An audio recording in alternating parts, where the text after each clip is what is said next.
매년 1월 스위스의 작은 마을 다보스에 모여 더 나은 세계를 논하던 글로벌 엘리트들. 하지만 2026년 1월 이곳의 분위기는 예년과 180도 달랐습니다. 대화의 정신이라는 공식 주제가 무색하게, 현장은 자국 우선주의와 AI 패권을 둘러싼 총성 없는 전쟁터였습니다. 특히 트럼프가 이 모든 질서를 뒤흔들었죠. 포럼 개막과 동시에 터진 트럼프의 노벨상 문자 메시지. 상 안 주면 평화 안 지키겠다는 이 황당한 선전포고는 이번 다보스가 어떤 방향으로 흐를지 보여주는 완벽한 예고편이었습니다. 이번 포럼의 첫 번째 핵심 키워드는 지경학적 대립입니다. 단순히 영토 싸움이 아니라 경제수단을 안보 무기로 쓰는 시대가 된 겁니다. WEF 리포트는 지경학적 충돌을 세계 리스크 1위로 꼽았습니다.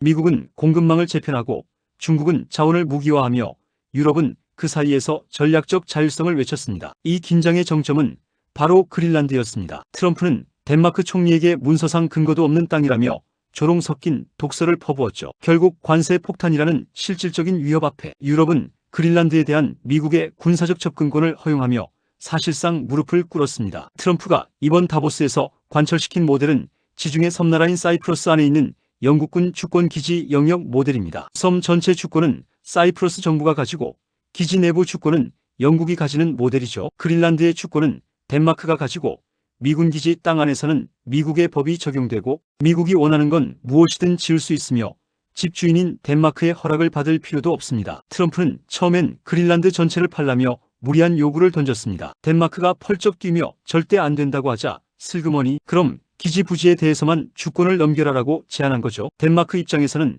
섬 전체를 뺏기는 것보다는 낫다고 생각해 합의했지만 사실상 그린란드의 전략적 요충지들은 모두 미국의 영토가 되어버린 셈입니다. 이것이 바로 트럼프 특유의 문간에 발 들여놓기 협상술입니다. 단순히 군대만 머무는 게 아닙니다. 덴마크의 환경 규제나 간섭 없이 골든돔 미사일 방어 시스템이나 초거대 데이터 센터를 마음대로 지을 수 있습니다. 또 기지 주변 영해와 영공에 대한 통제권도 가질 수 있어 북극 항로를 노리는 중국과 러시아의 접근을 원천 봉쇄할 수 있습니다. 이제 동맹은 가치가 아닌 가격표로 결정된다는 사실이 증명된 순간이었습니다. 이번 다보스 포럼에서 가장 공포스러우면서도 경이로웠던 세션은 단연 AI였습니다. 작년까지는 AI를 어떻게 활용할까를 고민했다면 올해는 AI가 우리를 앞질러 가는데 우리가 감당할 수 있느냐는 실존적인 질문이 쏟아졌습니다. 현장에서는 인간을 뛰어넘는 인공지능, 즉 AGI의 등장 시점을 두고 세계적인 천재들이 정면 충돌했습니다. 엔트로픽의 다리오 아모데이는 AI가 스스로 코딩을 하고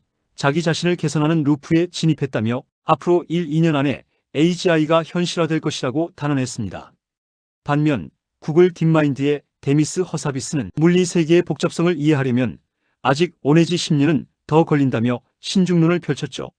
중요한 건 시점만 다를 뿐 AI의 진화 속도가 이미 인간의 통제 범위를 벗어났다는 점에는 모두가 동의했다는 사실입니다. 이제 AI는 단순한 소프트웨어가 아닙니다. 젠슨 황 엔비디아 CEO는 이번 다보스에서 AI 경쟁의 본질은 칩과 전력, 즉 인프라로 이동했다고 선언했습니다. 이제 국가들은 데이터 센터를 단순한 건물이 아니라 국가의 운명을 결정하는 디지털 영토로 인식하기 시작했습니다. 이것이 바로 AI 주권 논쟁의 핵심입니다. 특히 AI 모델 하나를 돌리는데 소도시 전체의 전력이 필요해지면서 전 세계 정상들은 AI가 가져올 전력 안보 위기에 경악했습니다.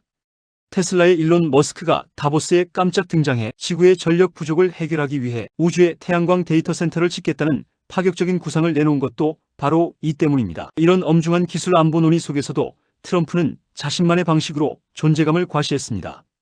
그는 포럼 기간 중 자신의 SNS에 AI로 만든 정교한 사진들을 연달아 올렸습니다. 성조기가 꽂힌 그린란드와 미국령으로 바뀐 북극 지도를 공유하며 유럽 정상들의 혈압을 올렸죠. 전문가들은 이를 보고 트럼프는 이미 AI를 가장 강력한 정치적 프로파간다 도구로 쓰고 있다며 딥페이크와 가짜뉴스가 2026년 세계 민주주의에 가할 치명적인 위협을 경고했습니다. 결국 이번 다보스가 내린 결론은 명확합니다. AI는 이제 기업의 비즈니스 도구가 아닙니다. 핵무기만큼이나 위험하고 전기만큼이나 필수적인 국가 생존 전략이 되었습니다. 이번 다보스 포럼의 가장 뼈아픈 진실은 인류 공동의 문제를 해결할 시스템과 리더가 사라졌다는 것입니다. 평화와 협력을 외치던 우아한 다보스는 간데없고 그 자리엔 힘의 논리만 남았습니다. 먼저 지난 30년간 세계 경제를 지탱해온 달러 패권과 자유무역의 공식이 깨지고 있습니다.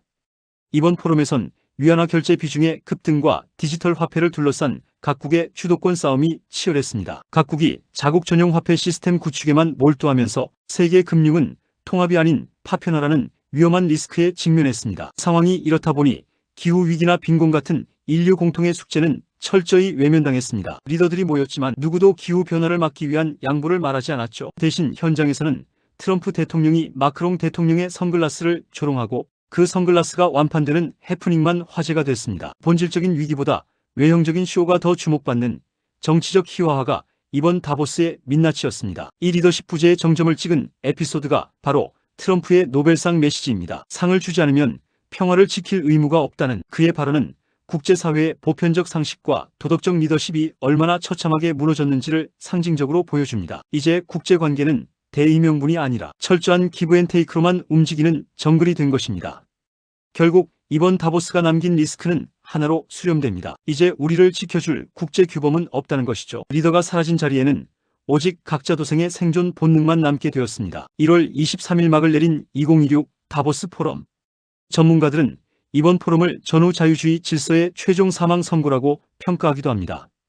규칙은 사라지고 힘과 기술만 남은 시대. 트럼프라는 거대한 변수와 AI라는 거대한 파도가 동시에 덮치고 있습니다. 우리는 이제 어떤 준비를 해야 할까요? 각자 도생의 시대, 여러분이 생각하는 최선의 생존 전략은 무엇입니까?